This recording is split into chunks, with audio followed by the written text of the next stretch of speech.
Thank you. Mohammadpur চাঁদ উদ্যান, ওইখানে যাওয়াটা কি সেফ? মানে এই যে ঝামেলা নাই তো? হ্যালো ব্রাদার, বাসা কয়তলা ভাইয়া? বাসা কয়তলা?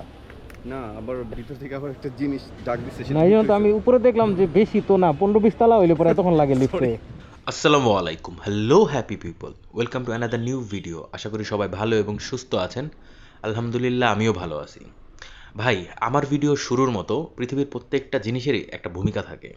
ভিন্ন ভিন্ন জায়গায় ওইটার নাম আলাদা হয়। কেউ বলে ইনিশিয়েশন, কেউ ফাউন্ডেশন, কেউ লঞ্চিং, কেউ ফোর প্লে, আবার কেউ বা বলে ইন্ট্রোডাকশন। খেলার আগে খেলোয়াড়রা কোমর মোচড়ামুচড়ি করে, হাত ঘুরায়, ঠ্যাং ঠুং বেহাতেরা কইরা ওয়ার্ম আপ করে, ওইটা হলো খেলার ইন্ট্রোডাকশন। রান্না করার আগে কড়াই চুলাইতে রাইখা গরম করা হয়, ওইটা রান্নার ইন্ট্রোডাকশন। বাইকাররা রাইড শুরুর আগে 30 সেকেন্ড কোল্ড স্টার্ট দিয়ে ইঞ্জিন গরম করে, ওইটা হলো রাইডের ইন্ট্রোডাকশন। তেমনি ভাই, প্রত্যেকটা ভিডিওর আগে কিছু আজাইরা পেঁচাল পারা হলো আমার ইন্ট্রোডাকশন। তাইলে চলেন আর ভূমিকা না বাড়ায় ভিডিওটা বিসমিল্লা করি। আজ জানুয়ারি মাসের 23 তারিখ, রোজ বৃহস্পতিবার, সময় এখন সকাল 9:30। আমার ভিডিওটা শুরু হচ্ছে কবি নজরুলের সামনে থেকে। জি ভাইয়া, এই তো ভাই ভালো আছি, চলেন। কালকে রাত 12টা বাজে এক সাবস্ক্রাইবার ভাই ফোন দিছে। ওনার লগে ঘন্টাখানেক পেঁচাল পারছি, হুদ্দাই আজাইরা পেঁচাল। এবং ফোন রাখার আগে দুজনে নিয়ত করছি আজকে সকাল 7টায় যে পাঠাও বোনাসটা আছে 110 টাকা, ওইটা দৌড়ুম। পরে ঘুমের থেকে উঠছি 7টা বাজে। এখন রেডি টেডি হইয়া 8টার দিকে ড্রয়িং রুমে বইছি পাঠাও অ্যাপ অন কইরা। রিকোয়েস্ট আর আহে না, রিকোয়েস্ট আইলো ঠিক 8:30টায়। এবং রিকোয়েস্টের যে গন্তব্য ওইটা দেখানোর পরে আমার ভিতরে যে বোনাসের আশাটা আছিল ওটা ইনস্ট্যান্টলি মইরা গেল গা। ওইটারে মাটি চাপা দিয়া তারপরে আমি বাসার থেকে বাইর হইছি। যাত্রীরা পিক করছি কলতাবাজার খাদ্য গুদামের সামনে থেকে, এবং গন্তব্যস্থল হলো গুলশান 1। ভাড়া আসছিল 219 টাকা এবং পাঠাও কমিশন যায় 35 টাকা। ভাইয়া 220 টাকা। ভাইয়া আমার কাছে 500 টাকার নোট। ওই দিন আপনার কাছে ভাঙতি আসছিল না মনে না, হয়? আমার কাছে 20 টাকার ভাঙতি আছে। ভাই, দেখতে হবে, দাঁড়ান। টাকাটা আগে রাখেন, দেখে নেন, ঠিক আছে? ওকে, থ্যাংক ইউ। আসসালামু আলাইকুম। আপনি কল দিয়েছিলেন নিকুঞ্জ?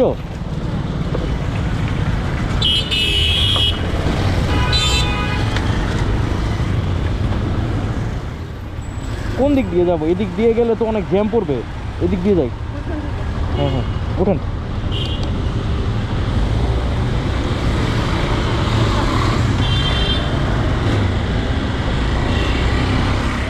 ভাই, আমি ইউটিউবিং করার আগে অনেক মানুষের ভিডিও দেখতাম। তারা বিভিন্ন ধরনের বাইক নিয়ে ভালো দিক মন্দ দিক এবং রিভিউ দিত। ওই ভিডিওগুলো দেখার পর আমি ভাবতাম তাগো না জানি কত বুদ্ধি, কত লেখাপড়া কইরা তারা এই ভিডিওগুলো বানাইতেছে।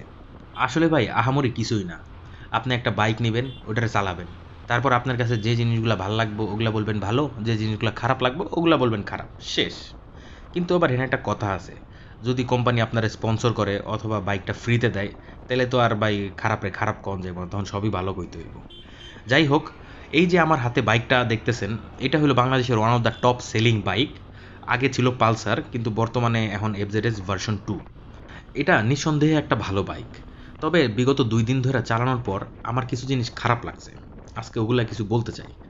প্রথম ব্যাপারটা হলো এটার লুকিং গ্লাসের ভিজিবিলিটি একদমই বাজে, পুরাই ধোকা লাগে। আমার আগের বাইকের লুকিং গ্লাসে যতটুকু দেখা যায় তো তার অর্ধেকও দেখা যায় না এটার ভিতরে। এরপরে আসেন টান। আমার যাত্রীকে পিক করছি গুদারাঘাট থেকে, গন্তব্য হলো নিকুঞ্জ 2। উনি বারবার বলতেছিল ওনার লেট হয়ে যাচ্ছে। আমি ভাবলাম এফজেড আছে, মোটা চাকা, টাইনা টুইনা কাটায় বাইরে যামুগা। কাটাইতে পারছি ঠিকই, কিন্তু টানতে আর পারি নাই।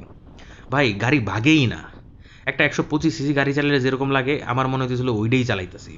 ইনিশিয়ালে যদিও ঠিক আছে, তবে ভাই টপ এন্ডে 80-85-র উপরে উঠাইতে গেলে হ্যান্ডেল হুন্ডেল কাঁপাকাঁপি শুরু হয়ে যায়। এরপরে আসেন পিলিয়ন সিট।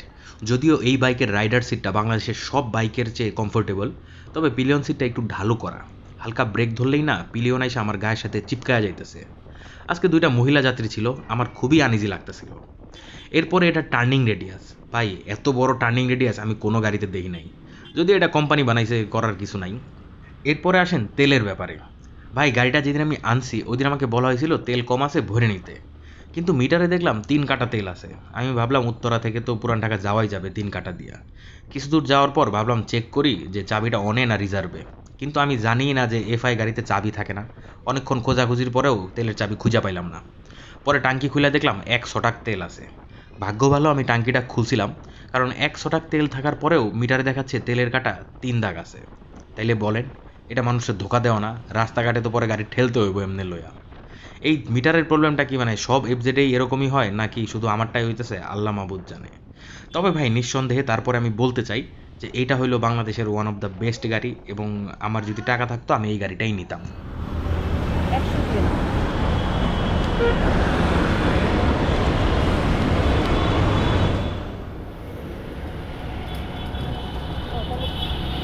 10 টাকা আমি উঠাচ্ছি। ঠিক আছে না? ঠিক আছে তো?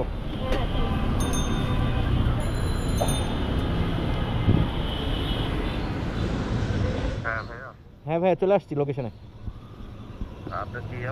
হ্যাঁ হ্যাঁ হ্যাঁ কিউর পয়েন্টের সামনে দাঁড়াইছি।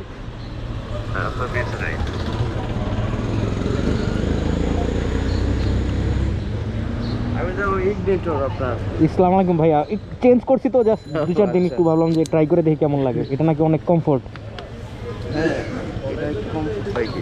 হ্যাঁ এর পরের রিকোয়েস্টটা আসছে ঠিক 10টায়। আমি ভাবতেছিলাম এই যাত্রীরা যদি 20 মিনিটের ভিতরে নামায় দিতে পারি তাইলে পর একটা চান্স নেওয়া যাবে বোনাসের। কিন্তু ভাই বনানী কবরস্থানের সামনে দুনিয়ার জ্যাম লাগছে। যাত্রীকে পিক করছে নিকুঞ্জ 2 থেকে এবং গন্তব্য হইল কাকলি বাস স্টপ।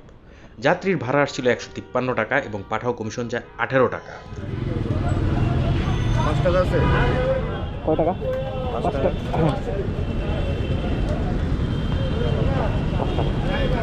ধন্যবাদ ভাইয়া, আসসালামু আলাইকুম।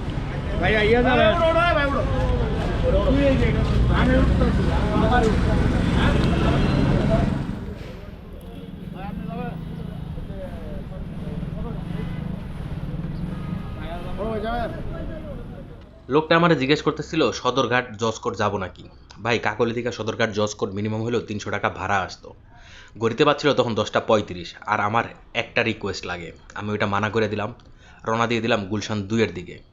মনে মনে ভাবতেছিলাম যে ভালো কিছু একটা হবে, পাবো রিকোয়েস্ট।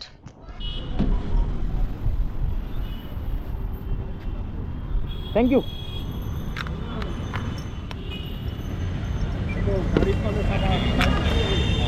কেমনে খুইলা পড়ে গেল হে বুঝলাম না। ধন্যবাদ। গুলশান 2 যাওয়ার পথে যে ব্রিজ আছে ওইখানে আমার হেলমেটটা খুলে পড়ে যায়। এক পুলিশ সার্জন ওটা উঠায় রাখছে। কিছু দূর যাওয়ার পর আমি খেয়াল করছি এবং পিছনে যায় তার কাছ থেকে হেলমেটটা লয়ে আইছি। তখনই এর পরের রিকোয়েস্ট আয়া পড়ছে। আসসালামু আলাইকুম। মোহাম্মদপুর চাঁদ উদ্যান ওইখানে যাওয়াটা কি সেফ? মানে এই যে ঝামেলা নাই তো?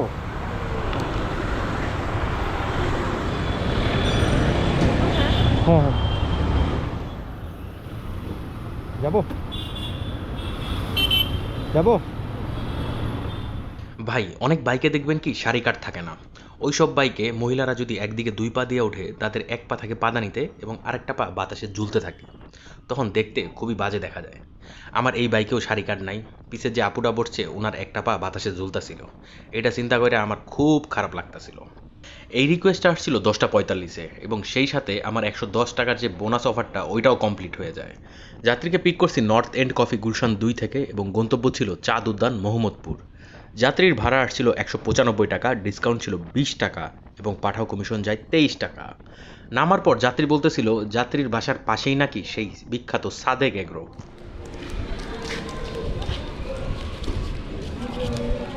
দাঁড়ান 5 টাকা নিয়ে যান।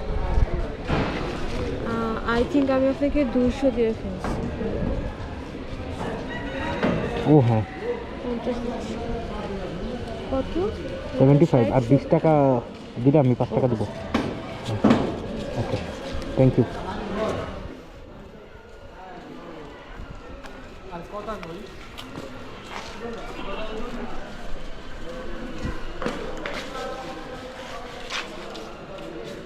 হয়তো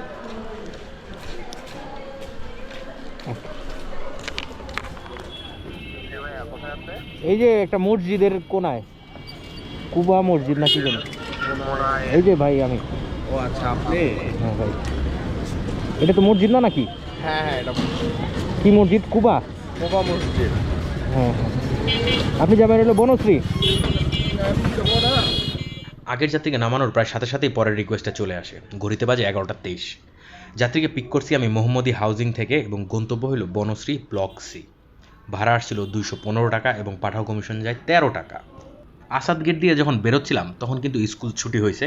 আর স্কুল ছুটি হইলে আপনারা জানেন মোহাম্মদপুরের ওই আসাদ গেট রোডটা পুরাই জ্যাম থাকে, দুই সাইডে অনেক গাড়ি পার্কিং করা থাকে, এক একটা স্কুলের ছাত্ররা এক একটা গাড়ি নিয়ে আসে। আর আজকে দেখলাম পুলিশরা প্রত্যেকটা গাড়ির ছবি তুলতেছে এবং সাথে সাথে মামলা দিতেছে। এখন কিন্তু ভাই পুলিশ মামলা দেওয়ার আগে ছবি তুলে লয়, কারণ ভাই পরে যদি কেউ বইলা উঠে যে তুই মিথ্যা মামলা দিছস, ওই যে প্রমাণ হিসেবে তারা ওই ছবিটা তুলে লয়। কয়েকদিন আগে পুলিশ সেরকম ডলা খাইছে না, এই লিগে এখন ভালো হয়ে গেছে। না খেয়েছি, খাবে কিনবে না খেয়েছি। ধন্যবাদ ভাই। আসসালামু আলাইকুম ভাইয়া। বনানি ব্রিজ। হ্যাঁ হ্যাঁ আচ্ছা। টার্নিং রেডিয়াসের কথাটা যে বলছিলাম ভাই, দেখেন যাত্রী বলতেছে বাইক ঘুরাইতে। এটা বনশ্রীর একটা গলি, এই গলি দিয়ে দুইটা রিক্সা অনায়াসে যাইতে পারে। আমি পুরা হ্যান্ডেলটা কাইট করে ঘুরাইলাম, তারপরেও সামনে দেওয়ালে যে লাইগা যেতে চাই। যাই হোক, চলেন আমরা রাইড শেয়ারে ফেরত আসি। এই রিকোয়েস্টটা পাইছি আমি 12:11 যাত্রীকে পিক করছি বনশ্রী ই ব্লক থেকে এবং গন্তব্য হইল দারাজের অফিস বনানী। ভাড়া আসছিল 132 টাকা এবং পাঠাও কমিশন যায় 9 টাকা। ভাই আজকে পাঠাওতে টানা আমি 6টা রিকোয়েস্ট পাইছি এবং এর মাঝখানে যে এক কাপ চা খাবো সেই বিরতিটাও আমি করতে পারি নাই, মানে অতটুকু টাইমও আমি পাই নাই। মাঝে মাঝে এরকম হয় যে পাঠাওতে লাগাতার আসতেই থাকে। কিন্তু ভাই এই রিকোয়েস্টটা শেষ করার পর আজকে আর আমি পাঠাওতে কোনো রিকোয়েস্ট পাই নাই। দেখেন এরপরে অনেকক্ষণ অপেক্ষা করছি, তাও ভাই পাঠাও আমার একটা পয়সারও দাম দিল না। 133। ওরে ভাই, সরি ভাই, টাকা দিলাম না। 130 দিলে আপনি পাবেন হলো এবার বললে যে আপনার 270।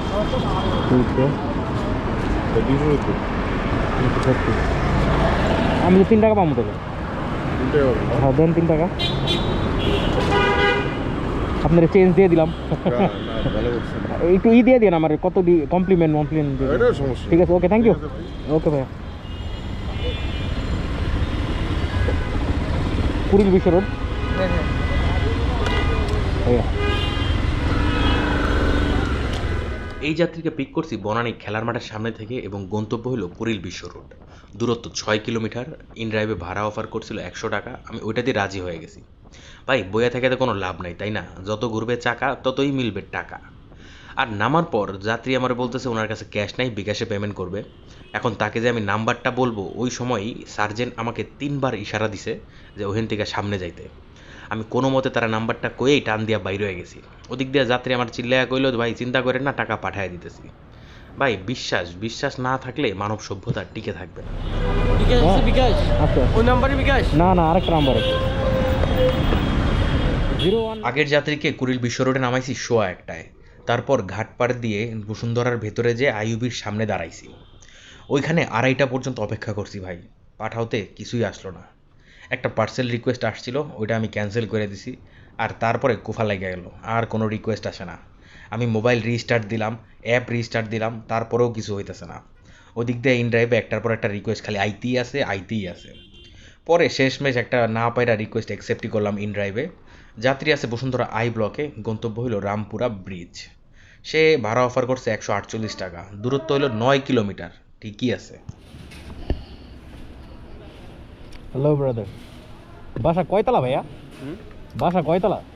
না, আবার ভিতর থেকে আবার একটা জিনিস ডাক দিচ্ছে। না, এই জন্য তো আমি উপরে দেখলাম যে বেশি তো না, 15-20 তলা হইলে পরে এতক্ষণ লাগে লিফটে। তো এটাই চিন্তা করতেছিলাম যে কি কোন কোম্পানির লিফট ভাই। এই কি জানি 100 ফিট চলে গেলে ভালো হতো না? 100 ফিট দিয়ে চলে গেলে মানে? আপনি কোন দিকে যেতে চাইতেছেন? আমি যাচ্ছিলাম ওই কোকাকোলা অথবা ওই যে ওদিক দিয়া, কারণ দিয়া তো যাওয়া যাবে না। ওই যে ওই রোডটার নাম কি জানি, নতুন বাজার দিয়ে বেরোইলে প্রচুর জ্যাম পড়বে, এখানে রোড কাটা। ঠিক আছে, তাহলে ওখানে না, আমি আবার এখন দিয়ে বেরিয়ে যেতে পারবো। 100 ফিট দিয়ে বেরোলে আপনি লাস্ট কবে গেছিলেন? লাস্ট কবে গেছিলেন? এই সপ্তাহখানি কাজ চলতেছে। হ্যাঁ, এটা দেখছি কাজ চলতেছে, কাজ চলতেছে, প্রচুর খারাপ অবস্থা। হ্যাঁ, ও রিস্ক নিয়ে লাভ নাই, বাই চান্স যদি ভাই ওখানে 1-1.5 ঘন্টা লাগে যায়। লোকেশনে যে যাত্রীকে ফোন দিছি, সে বলল লিফটে আসতেছি। 7-8 মিনিট পার হয়ে গেছে, সে আর আসে না। আমি মাথা উঁচা করে দেখলাম বাসা মাত্র 5 তলা। 5 তলার থেকে লিফটে নামতে বড়জোর 2 মিনিট লাগার কথা। এমনিই আমি 1.5 ঘন্টা ধরে ওয়েট করতেছি, তার মধ্যে ওখানে যে আরও ওয়েট করে আমার মাথাটা খারাপ করে দিছে। এই জন্য যাত্রী আসার পরে তারা একটু লজ্জা দেওয়ার জন্য বললাম যে ভাই বাসা কয়তলা। ওকে, থ্যাংক ইউ ভাই। যাত্রীকে নামায়া আমি পাঠাও অ্যাপে ডেস্টিনেশন সেট করছি আমার বাসার সদরঘাটের দিকে এবং রওনা দিয়ে দিছি। কিন্তু দুর্ভাগ্যবশত কোনো রিকোয়েস্টই আসে নাই। চলেন তাহলে হিসাবটা সেরে ফেলি। আজকে পাঠাওতে আমি 6টা ট্রিপ দিছি এবং 110 টাকা বোনাস সহ ইনকাম হয়েছে আমার 1051 টাকা। আর ইনড্রাইভে 2 ট্রিপে ইনকাম হয়েছে 248। দুইটা যোগ করলে দাঁড়াবে 1300 টাকা। আর যদি তেলের হিসাব বলতে হয় তাইলে বলবো 300 টাকার তেল ভরছি এবং এই তেল ভরার আগেও মিটারে 3 কাটা আছিল এবং ভরার পরে 70 কিলোমিটার চলার পরেও এখনও 3 কাটা আছে। তাইলে বুঝতেই পারতেছেন। প্রিয় ভাই ব্রাদার ও আপুরা, আজ এখানেই বিদায় নিব। সবাই ভালো থাকবেন, সুস্থ থাকবেন। আর কাল আমি ঢাকার বাইরে যাচ্ছি, সো কাল মনে হয় না দেখা হবে। ইনশাল্লাহ পরশুদিন আবার আপনাদের সাথে দেখা হবে। সবাইকে অসংখ্য ধন্যবাদ এবং শুভরাত্রি।